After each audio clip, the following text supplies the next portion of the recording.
I'm gonna, Shannon, I'm gonna throw over to you, so that we're able to provide a little bit more of your insight when you were talking about women entrepreneurs, and in particular, I remember when you were at the NACA conference, it had struck me, one of the, every once in a while, and hopefully often, and for me, I'm finding it's often, you get struck by certain stories, certain sayings, certain people who just make you rethink things. And one of the things that you had said was how women entrepreneurs underestimate themselves, and that there are all of these issues that they face that other entrepreneurs don't. And given how many women are now stepping forward and empowering themselves through entrepreneurship, what do you think these founders can do to gain autonomy and help, as we've been talking about, build a better ecosystem that actually works for more people?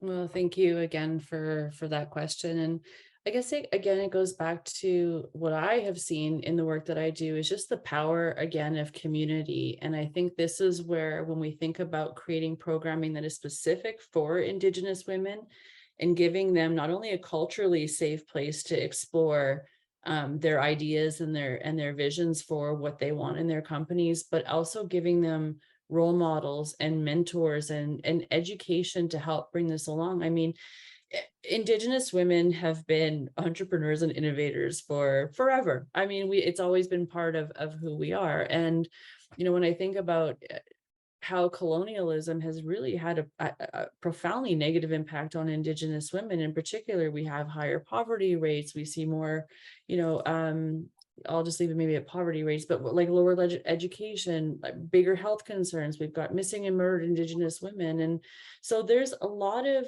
messaging coming to Indigenous women that we need to help overcome so that we have that confidence in our capabilities and who we are. And it goes back to a lot of this notion of reclaiming our spirit, reclaiming our matriarchy, reclaiming our place and power in today's world. And I think this is what we're seeing. And when I think about Indigenous women overcoming some of these more psychological barriers, like it's going to take time. Like this is a process, but I can see the work when we bring Indigenous women together.